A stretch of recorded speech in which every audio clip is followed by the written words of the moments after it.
الحمدللہ وکفا وسلام علی عبادہ الذین اصطفیٰ اما بعد۔ میرے معزز محترم اور مکرم مجاہد اور موحد بھائیوں، دوستوں اور بزرگوں، ایک دوست نے ایک پوری لسٹ بھیجی ہے کہ بخاری میں، مسلم میں، ترمذی میں، ابن ماجہ میں، ابو داؤد میں، نسائی میں اتنی احادیث مبارکہ ایسی ہیں جن کے اندر رفع الیدین کا ثبوت ہے۔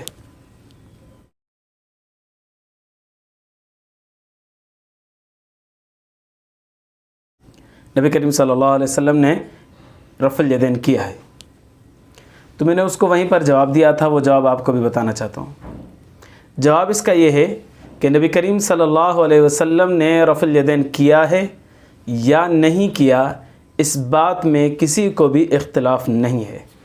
آپ کہتے ہو کہ نبی کریم صلی اللہ علیہ وسلم نے رفع الیدین کیا ہے، تو یہ تو ہم بھی کہتے ہیں کہ نبی کریم صلی اللہ علیہ وسلم نے رفع الیدین کیا ہے۔ اختلاف اس بات پر ہے ہی نہیں کہ نبی کریم صلی اللہ علیہ وسلم نے رفع الیدین کیا تھا یا نہیں کیا تھا۔ اختلاف تو اس بات پر ہے کہ نبی کریم صلی اللہ علیہ وسلم نے ہمیشہ کیا تھا یا چھوڑ دیا تھا۔ ایک مسئلہ تو ایسا ہے جس پر آپ روشنی ڈال رہے ہیں کہ نبی کریم صلی اللہ علیہ وسلم نے رفع الیدین کیا تھا۔ میرے بھائی، میرے دوست، میرے بزرگ، اس پر روشنی ڈالنے کی ضرورت ہی نہیں ہے۔ اس کے تو ہم بھی قائل ہیں کہ نبی کریم صلی اللہ علیہ وسلم نے رفع الیدین کیا تھا۔ اختلافی مسئلے کے اوپر آئیں، آپ کہہ رہے ہیں کہ نبی کریم صلی اللہ علیہ وسلم ہمیشہ رفع الیدین کرتے تھے اور کبھی بھی نہیں چھوڑا تھا۔ ہم کہتے ہیں کہ نبی کریم صلی اللہ علیہ وسلم نے رفع الیدین چھوڑ دیا تھا۔ جس طرح قبلہ اول بیت المقدس تھا، نبی کریم صلی اللہ علیہ وسلم نے اس کو چھوڑ دیا، بعد میں کعبۃ اللہ قبلہ مقرر ہوا۔ جس طرح نماز میں بات کرنا شروع اسلام میں جائز تھا، بعد میں وہ چھوڑ دیا گیا اور نماز میں سکوت اور سکون کا حکم دیا گیا، تو اسی طرح رفع الیدین بھی شروع اسلام میں جائز تھا، بعد میں اس کو بھی اللہ کے رسول صلی اللہ علیہ وسلم اور صحابہ کرام نے ترک کر دیا تھا۔ آپ کہتے ہو کہ ترک کیا ہی نہیں تھا۔ جب ترک نہیں کیا تو اب آپ کو ایک ایسی روایت دکھانی چاہیے جس کے اندر یہ اس بات کا تذکرہ ہو کہ نبی کریم صلی اللہ علیہ وسلم نے رفع الیدین کیا اور وفات تک کیا، ہمیشہ کیا، دواما کیا۔ ایسی آپ کے پاس ہمارے علم کے مطابق ایک بھی حدیث نہیں ہے۔ ایسی حدیث بھی ہو اس کے ساتھ 5 صفتیں ملی ہوئی ہوں۔ نمبر 1 صحیح ہو، نمبر 2 صریح ہو، نمبر 3 مرفوع ہو، نمبر 4 متصل ہو، نمبر 6 غیر معارض ہو، نمبر 5 غیر معارض ہو۔ ان 5 صفات کے ساتھ اگر آپ کے پاس ایک بھی روایت موجود ہے تو پھر ہم رفع الیدین کرنے کے لیے تیار ہیں۔ لیکن واللہ باللہ ثم اللہ آپ کے پاس ایک بھی ایسی حدیث نہیں ہے۔ لوگوں کو آپ بیوقوف بناتے ہو کہ بخاری میں لکھا ہوا ہے نبی صلی اللہ علیہ وسلم نے رفع الیدین کیا ہے، مسلم میں لکھا ہے نبی صلی اللہ علیہ وسلم نے رفع الیدین کیا ہے۔ لکھے ہونے کا ثبوت کا تو کوئی انکار ہی نہیں کرتا کہ وہ لکھا ہوا یا نہیں لکھا ہوا، اس کا تو کوئی بھی انکار نہیں کرتا کہ بخاری میں رفع الیدین کی روایت ہے یا نہیں ہے، مسلم میں ہے یا نہیں ہے۔ اصل مسئلہ جو ہے اختلافی مسئلہ جس کے آپ قائل ہیں کہ نبی صلی اللہ علیہ وسلم ہمیشہ کیا ہے، ایسی ایک روایت آپ دکھا دیں تو ہم آپ کی بات ماننے کے لیے تیار ہیں اور رفع الیدین کرنے کے لیے بھی تیار ہیں۔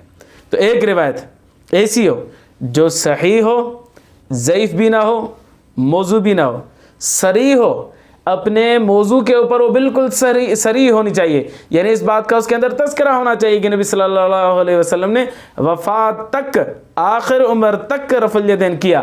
اگر آپ ایسی روایت دکھائیں گے جس کے اندر اس بات کا تذکرہ ہو کہ ایک صحابی آیا تھا، وفات سے 15 دن پہلے آیا تھا، 1 مہینہ پہلے آیا تھا، پھر وہ نبی صلی اللہ علیہ وسلم سے ملاقات کر کے چلا گیا، ایک روایت ایسے ہو، دوسری میں ہو کہ وہ صحابی کہہ رہا ہے کہ نبی صلی اللہ علیہ وسلم نے رفع الیدین کیا۔ اب یہ 2 روایتیں ہو گئی، پھر یہ آپ بتاؤ کہ تاریخ کے اندر لکھا ہوا ہے کہ وہ 1 مہینہ پہلے آیا تھا، تو اب تاریخ کی باتیں تو آپ بھی نہیں مانتے، ہم بھی آپ کی بات یہ نہیں مانیں گے، لہذا صریح ہونی چاہیے، یعنی آپ اس روایت کے اندر یہ موجود ہونا چاہیے کہ نبی کریم صلی اللہ علیہ وسلم نے آخر عمر تک رفع الیدین کیا، تو ہم آپ کی بات مانیں گے۔ نمبر 1 صحیح ہو، ضعیف موضوع نہ ہو، صریح ہو، غیر صریح نہ ہو، مرفوع ہو، موقوف اور مقطوع روایت نہ ہو۔ موقوف اور مقطوع روایت جو ہے وہ آپ کے ہاں قابل قبول نہیں ہے، لہذا ہم اس بات کو ماننے کے لیے تیار ہی نہیں ہوں گے۔ اس کے علاوہ متصل ہونی چاہیے، منقطع نہیں ہونی چاہیے۔ منقطع روایت کو آپ کہتے ہو کہ وہ ضعیف ہوتی ہے، لہذا ہم آپ کی بات مانتے، چلو منقطع جو ہے وہ ضعیف ہے، اور وہ ایسی روایت نہیں ہونی چاہیے جس کے اندر انقطاع پایا جائے۔ اور نمبر 5 غیر معارض ہو۔ غیر معارض کا مطلب یہ ہے کہ ایسی روایت جو آپ پیش کر رہے ہو کہ نبی صلی اللہ علیہ وسلم وفات تک رفع الیدین کرتے رہے، تو اس کے مقابلے میں ذخیرہ احادیث کے اندر ایسی روایت موجود نہیں ہونی چاہیے جس کے اندر یہ تذکرہ ہو کہ نبی کریم صلی اللہ علیہ وسلم نے رفع الیدین چھوڑ دیا تھا۔ اگر ایک بھی روایت ایسی مل جاتی ہے کہ جس کے اندر یہ تذکرہ ہو کہ نبی صلی اللہ علیہ وسلم نے رفع الیدین چھوڑ دیا تھا، تو پھر یہ آپ کی روایت جو تھی یہ معارض ہو گئی، غیر معارض نہیں ہوگی۔ جب معارض ہو جاتی ہے تو پھر اس کے اندر دوسرے احکامات کو دیکھا جاتا ہے، اس کے اندر دوسری تنقیحات کی جاتی ہیں۔ لہٰذا صحیح ہو، صریح ہو، مرفوع ہو، متصل ہو، غیر معارض ہو۔ اب یہ اصطلاحی الفاظ ہیں، اگر آپ کو سمجھ میں نہیں آتے، عوام الناس کو سمجھ نہیں آ رہی، تو پھر گزارش کروں گا کہ آپ اپنے علماء سے جا کر پوچھیں کہ ان کے مطالب کیا ہیں۔ تو ایسی روایت آپ اگر دکھائیں گے تو ہم ماننے کے لیے تیار ہیں۔ باقی ثبوت دکھا رہے بخاری میں روایت عبداللہ بن عمر کہتے ہیں نبی صلی اللہ علیہ وسلم نے رفع الیدین کیا، بھائی اس کے تو ہم بھی قائل ہیں نبی صلی اللہ علیہ وسلم نے رفع الیدین کیا تھا۔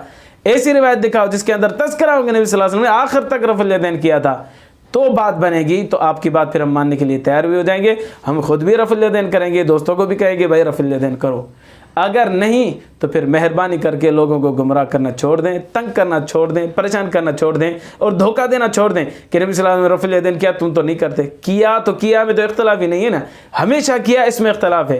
آپ ایک روایت کسی بھی غریب کو، کسی بھی انسان کو، کسی بھی اللہ کے بندے کو آپ دکھا دیں کہ بھائی یہ روایت ہے جس کے اندر یہ تذکرہ اس بات کا کہ نبی کریم صلی اللہ علیہ وسلم نے وفات تک رفع الیدین کیا ہے، تو ہم آپ کوئی بات ماننے کے لیے بھی تیار ہیں، اس پر عمل کرنے کے لیے تیار ہیں۔ اللہ سے دعا ہے اللہ تبارک و تعالیٰ تمام امت مسلمہ کو راہ راست پر آنے کی توفیق عطا فرمائے۔ اللہ ایمان کی زندگی، ایمان پر موت نصیب فرمائے۔ وآخر دعوانا ان الحمد للہ رب العالمین۔